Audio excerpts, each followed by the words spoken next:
Енді сұрақ жауапқа келсек, бауырлар, сіздер сұрақ қоймастан бұрын бірнеше сұрақтарға өзім жауап беріп кетейін. Біріншіден, осы жанында жүрген жігіттердің өтініштерінен осы сұрақтарға жауап беріп жатырмын. Негізі жауап бермеймін деп ойлағанмын. Ит үрет, керуен көшет деген ұстанымды ұстанатын адам едім. Дегенмен бір бауырлар айтады екен, фи деген мағына пайғамбардың хадисінде, Құран-ы Каримде фиссама деген сөз бар Алланың сипатында. Осы фи деген мағынаны бір кездерде Құдай білет 3 жыл не 4 жыл бұрын айтылған уағыз еді.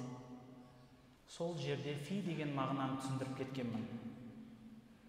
Соны кішкентай ғана қысқа айтатыным, біреулер айтыпты, фи деген бір мағынада келмейді депті. Мен бір мағынада келеді деген жоқпын менде. Фиссама деген сөздегі фи бірінші орында, тек фиссама емес, фидің өзін алсаңыз да араб тілінде ол бір нәрсенің ішінде деген қосымша. Ағылшынша ин болады, орысша в болады. Осы қосымша бір нәрсенің ішінде дегенді бірінші мағынасы сондай. Ал қалған мағыналары да көп. Егер екінші мағынасын айтқыңыз келсе, онда сіз араб тілі заңы бойынша оған балама мағына берген боласыз. Балама мағына деп біздің қазіргі терминологияда қолданып жүргенде маджаз деген мағынаны айтады. Балама мағына. Көп бауырлар айтады, Аллахтың сипатының барлығын тура мағынада түсінеміз дейді. Сөйтіп өздері бірақ фиссама деген сөзді балама мағынада айтады. Сол үшін мен айтқан жауабым еді. Фи екінші мағынаға ауысса болды. Ол маджаз, балама мағына болады. Сөйтіп отырып, мысалы Аллахтың қолы жайында айтылғанда құдіреті деп неге айтасыңдар? Тура мағынада қолдан дейді. Құдіреті деген екінші мағыналы сөз. Ал фиссаманы екінші мағынаға қолдансақ, неге қолы дегенді құдіреті деп екінші мағынаға қолданбасқа? Бауырлар, Аллахтың қандай сипаты келсе, сол халінде қабылдау, бұл біздің сәләфтарымыздың тастап кеткен жолы. Тек бұл мағына кезінде заманның талабына сай орындалған амал еді. Оны да сөз етіпті кейбір бауырлар. Сөйтіп, сен сахабаларды сынап, оларды адасты дедің дейді. Бауырлар, сахабаларға дін барлығымен жеткен, енді оларды адасты деуге болмайды дейді. Сахабалардың заманда ақида деген пән болған емес. Фиқх деген пән болған емес. Құран кітап болып жиналған емес. Оны пайғамбардың заманда кейіншілік сахабалар жинады. Әбу Бәкірдің өзі кітаптың жиналуына бірегей қарсы болып зорға көнді. Хадис де кітап болып жиналған емес. Исламның басқа ғылымдары да ғылым болып, арнайы еншісін алып, білім болып үйретілген емес. Бұның бәрі жаңалық. Олардың бәрін сахабалар істеген емес. Сонда біз де бұның бәрін тастауымыз керек па? Уақыттың талабына қарай, мұсылмандардың дамып келетқанына қарай ғылым білім дамыды. Үлумул Құран шықты, хадис білімдері шықты. Білімдері, білім емес хадис. Хадис бірақ білім емес. Білімдер ең үлкені 6. Осыған ұқсас Құранда да Құран білімдері бар. Фиқхта бір білім емес, ол да бірнеше сатыдан тұратын білімдер. Бұның барлығы біреу айтса тәклиф болар еді, яғни ауыр болар еді. Бірақ уақыттың талабы сондай. Халыққа исламды жеңіл түсіндіру үшін пәннің атауы шығып, түсіндірме деген кітаптар пайда болды. Осы талаптардың бірі сондай еді. Сол жерде түсіндіргенем, оның бәрін қиып монтаждағанды жақсы көретін жігіттер екен. Тағы да айтудан ерінбеймін. сахабалардың заманында қалай айтылды солай қабылдайтын, бірақ тәуил ешқашан болған емес деу жала болады. Абдулла ибн Аббас деген сахаба өтті. Ол кісіні жұрттар ол кісіні ислам университеті деп айтатын.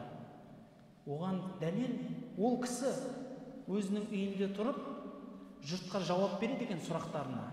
Сөйтіп шақырып айтады екен, қызметшісі тұрып айтады екен: бауырлар, Құран жайында сұрайтындарыңыз кіріңіздер дейді.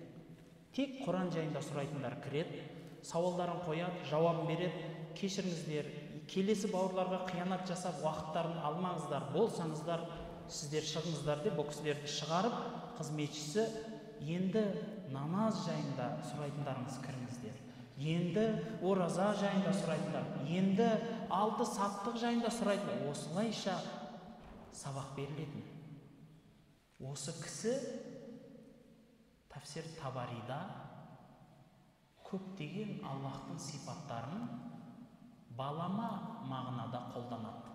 Сахаба балама мағынада қолданады.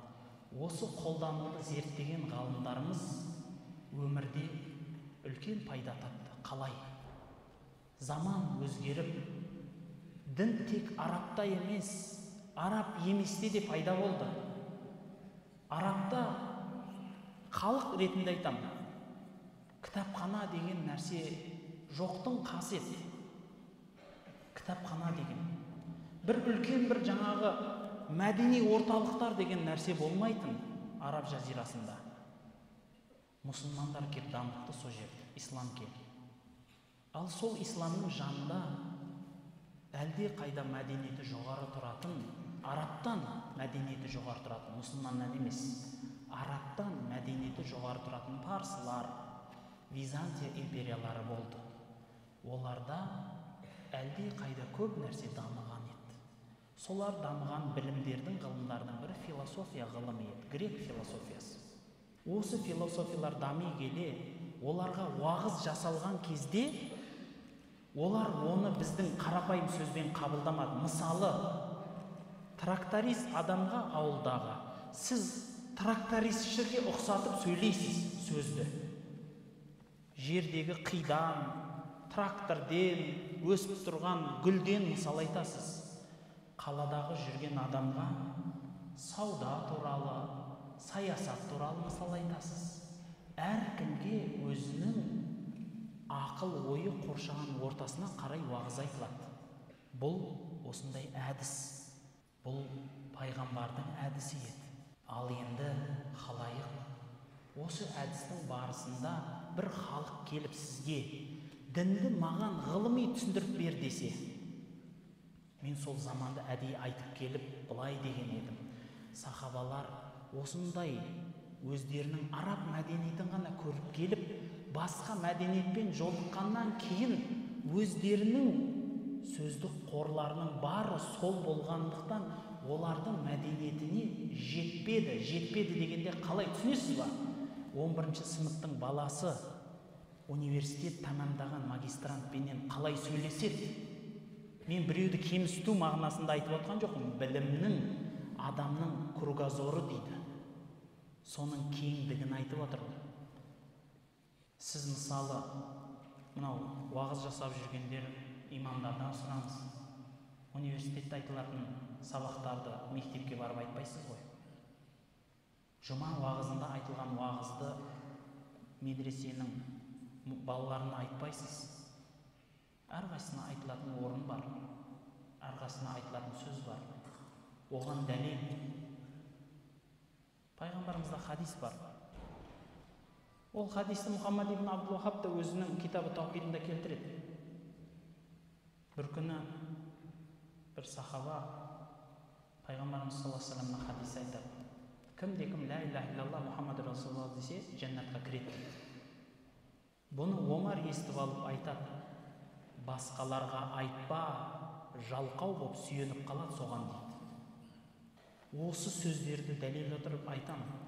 Кейбіреулерге айтылатын сөз бар, кейбіреулерге айтылмайтын сөз бар. Дәл осындай екен. Ғалымдарға ғылыми айтылады. осы философиямен айналысып кеткен қауым, дүйім ел, мысалы бір патша, сол мынаны ғалым деп білсе, сол ғалым келіп сізге философиялық тұрғыдан сұрақ қойса, сіз оған баяғы жаңағыдегі екі жердегі 2-4 деп тұрмайсыз ғой. Сіз ғылымда, білімде соған қарсы жауап айтуыңызға тура келеді. Міне осы саладан ғалымдарымыз пайда болып, исламның үмметін жақтап шыққан Абул Хасан Ашари сияқты, имам Матруди сияқты имамдар пайда болды. Бұлар алғашқысы емес. Осы имамдардың салған жолдары, соларды түсіндіріп кеткен едім. Бұның бүкіл ислам үмметі Әхлі сүнна уәл жамааның имамдары деп тән алған адамдар бұлар. Әхлі сүннадан емес деп кеше 20 ғасырдан бері қарай ғана ұран тасталып жатыр. Оның өзі әхлі сүннадан емес деп айта алмайды. Қателескен дейді. Бірақ әхлі сүннадан шығаруға анау-мынауының дәті бармайды. Өйткені ислам үмметі мойындаған халық бұлар. 4 мазхаб мойындаған халық бұлар. Осыларды түсіндіріп жатқан кезінде сахабалардың айтқан дәлелдері аздық қылды ғылымиге. Сондықтан одан басқа жаққа қарай өту керек болды деген сөзді бұлар сен сахабаны кемсіттің дейді. Сахабаларды кемсітуге болмайды, анау, мынау, тіл деген 2 метр кетті сөздер. Бауырлар, сахабаны бөлуге болмайды, оны кемсітуге де болмайды, анық. Бірақ ғылым білім ақиқатын мен бұл тарихты қалтамнан арман айтты десе, Құдай сақтасын, мен ғалым емеспін. Мен дін уағызшысымын, дін зерттеушісімін. Әлі енді бастадым зерттеуді. Енді халық айтқан шығар олар, бірақ ол қарапайым халықтың сөзі ғой, біреу мақтағаны, біреу лаптағаны. Бірақ өзімді мен ғалым деген емеспін мен. Ғалым деп маған біреу атақта берген емес. Сондықтан айтатыным, мен әлі өзімнің ойым деп айтуға ақым жоқ. Бұның барлығын ұстаздарының көрсеткен тәлімімен, тарих кітаптары мен үлкен ғұламалардың кітаптарынан алып келіп айтып отырмын. Егер қай кітаптардың беттері десеңіз, олар мәселе басқа болады. Міне мынау кітапта былай, мынау кітапта былай деп. Ол бір. Екіншіден, кейбір бауырлар жаңа дегенді монтаждаған сонша енді рас қатесіз адам болмайды. Бір жерде сол Абул Хасан Ашари дей отыра, Абу Муса Ашари деп екеуінің атын мен фамилиясы бір болғанмен атын шатастырғаным бар, оны мойындаймын. Бірақ сол бір сөздерде айтқым келгені, мысалы қазір бір ұран тасталып жүр. Өзі хадис білімінен х деген әріпті білмейді. Құдай біледі. Себебі айтқан сөздері қызық. Имам Бұхаридің ең үлкен хадис жинағы екеніне талас жоқ. Ең атақты, ең ғұламалар мойындағанына талас жоқ. Имам Бұхаридің бір кітапта, Имам Захабидің кітабында мысалы 1000-ның үстінде 1080 адам ұстазы болған дейді. Сонша кісіден хадис естіген. Бір кітаптарда 1800 деп айтады. Осы кісінің мысалы хадис жинағында, осы хадис жинағының аты да сондай. Пайғамбардың өмір баянынан қысқаша мәлімет деп аталады. Сахих Бұхаридің шын аты сондай. Қысқаша ғана о кісі жинап хадис жинақтаған. Өте қысқа жинаған сол болған енді. О кісі 600 мыңға жуық хадис білген, сахих хадис. Бірақ соны қысып жинаған. Оны да ұстазының тастаған бір намегынан тартып кеткен Исхақ Рахауайх деген бір кісі, әттең пайғамбардың хадистерін сахих етіп жинасақ едік қой деген арманын естіп қалып істеді. Бұл кісінің Бұхаридің риуаят еткен 202 риджал сахих адамдары бар. Сол сахих жинағының ішінде тағы да бір бум болсын, әдейі айтып жатырмын, бұл ертең тағы сөз болады. Осы жерді жаттап алыңыздар, осы жерді тағы түсіріп ютубқа шығады. Сахих Бұхариде 111 заиф деген адам бар. фамилиясы атымен айтып бер десеңіз, туған жылы фамилиясының атыменен және ол кісілердің имам Захаби де, Ибн Ади да заиф дегендері менен айтып бер десеңіз, бисмилла айтып беремін оларды да. Интернет іздесеңіз, жарқырап арнайы кітаптарда тұр. Оған үлкен нәрсеге. Бірақ бұл деген сөз мен Сахих Бухаридің бәрі заиф екен, таста деген сөз емес, Құдай сақтасын. Ол таныстыру еді. Сіздің біліміңізге қосымша еді. Ал хадистің ішінде, мысалы Сахихтың Бухаридің ішінде талиқат деген хадистер бар. Талиқ, муаллақ деп аталады оларды. Ол хадистің аттарын түсіндіріп айтып берсем де, о кісіге құқ деген нәрсе бармапты. Сөйтіп, Сахих Бухариде заиф хадис бар деп айтты. Бұл сүннетке қарсы шыққан жау деп, екі қолына жалау, мойнына барабан алып жүгіріп жүр. Халайық, сіз бірінші хадистің, сол хотя бы Сахих Бухаридің тарихын оқысаңызшы, қалай жазылды? Жазылғаннан кейін ішінде не бар? Оны кім баптады бірінші? Имам Бухари қалай баптаған екен? Неше баптан тұрған екен? Басқа адамдар қалай баптаған екен? Неге бірінші хадис бірінші болып тұр? Мысалы, иннамал амалу бинният хадис неге бірінші тұр? Неге екінші хадис басқа мынандай бапта тұр? Деген сауалдарды неге өзіңіз оқып үйренбейсіз? Неге білетіндерден сұрамайсыз еш болмағанда? Интернетте сауал жауапта жарқырап тұр ғой, Шейх Фаузанның сөзі тұр ғой. Бір кісі сұрапты, Сахих Бухариде заиф хадис бар дейді, не дейсіз десе, барына бар ғой, ясиро, кішігірім бар, Муслимде де бар, бірақ бұл екеуі атақты үлкен кітап болады, қалғандары басқа мағынада келеді деп айтып берген. Бұл негізі басқа ғалымның көшірме сөздерінен, кітаптарынан қосылған бір әдемі жауап еді. Рас, бізде мысалы Сахих Ситта деп айтамыз енді, мысалы бұрын сөйтеді, қазір Тиса болды, біреулер 13 кітап дейді қазір Сахих кітаптар. Алтауын айтайықшы, біліп алыңыздар.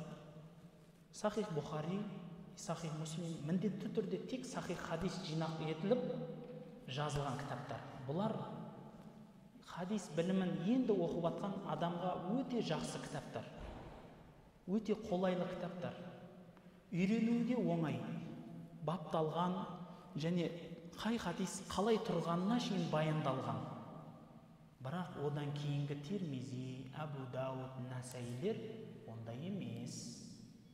Ондай емес. Оны ұстазбен және көзіңізге екі лупа тағып алып оқитын кітап. Себебі оның ішінде заиф хадистер де бар. Бірақ сұрақ шығады, неге заиф хадисті жазды десе, ғұламаларымыз жауап береді. Бұл мұхаддис ғалым риуаят етіп жазды. Ал ол риуаятты, анау көп адам хадис оқығанда тек сөзін оқиды, байқайсыздар ма? Адам атына көңіл бөлмейміз. Бірақ хадис оқитын адам сол атынан бастайды оқығанда. Ан фулан, немесе на фулан, руи на деген сияқты сөздермен келеді. Оның өзі бір намек еді. Одан бөлек адамның аттары, қай адам кімнен кейін тұрғаны, бұның бәрі ғылым. Осы ғылымды білген адам өзі әлгі хадистерден керегін алып, керегіне қарай қалап амалына қойсын деген кітаптар бұлар. Бұлайша айтқанда, мысалы имам Тирмизи, Абу Дауд кітаптары, бұлар дәрі. Егер өзіңіз аптекаға барып сатып алсаңыз, уланасыз. Егер дәрігердің айтқанымен жүрсеңіз, сауығасыз.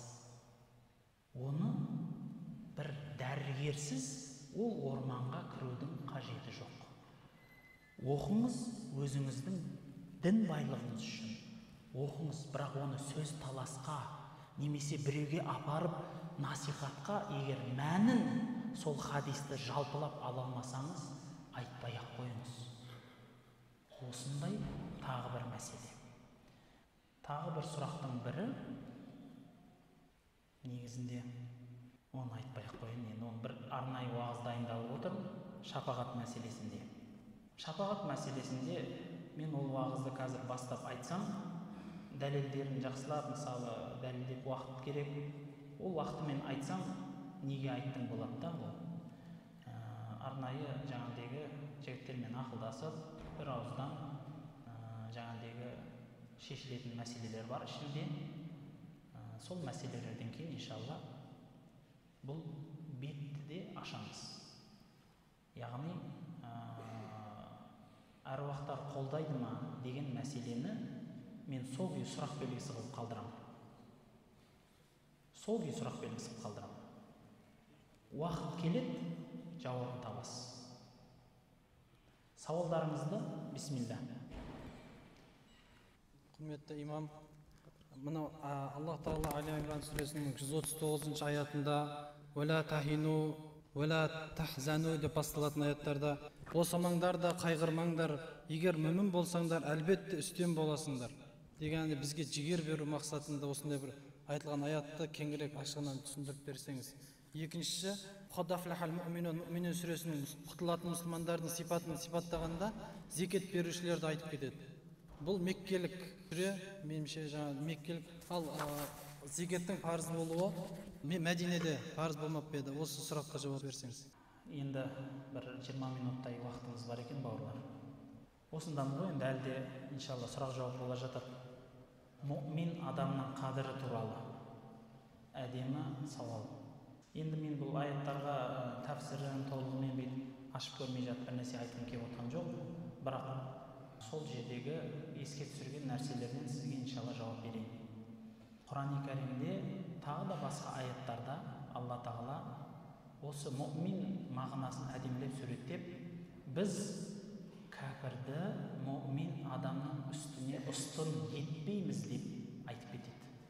Осыны айта келе менің айтатыным, бауырлар, әр бір нәрседе антоним бар, дұрыс па? Көп осы өмірде де көбінесе жақсыға жаман, аспанға жер деген сияқты. Мұсылманның антонимі кәпір болады. Мұъминнің антонимі не болады? Мұсылманның антонимі кәпір екен. Ал мұъминнің антонимі мұнафық болады. Енді жұмсақ айтқанда. Ал негізі дұшпаны деп айтсақ та тура келеді. Сол жерден ақ білсеңіздер керек, мұсылман адам менен кәфір бір-біріне жау. Мүмкін мынау жеңеді. Бірақ мұъмин адамды кәфір ешқашан жеңбейді. Мысалы, бірден кейін екі келеді, дұрыс па? Аксиома бар ғой, бірден кейін екі келеді. Екіден кейін неше келеді? 3 келеді. Мен енді екіден кейін 5 келеді десем, сенесіздер ма? Дұрыс емес болады. Дәл сол сияқты мұъминді кәпір ешқашан жеңбейді. Сенбей қойыңыз. Ол болмайды да тарихта. Сол мағынаны айтқан. Егер сіздер мұъмин болсаңыздар, әрдайым ұстын боласыздар.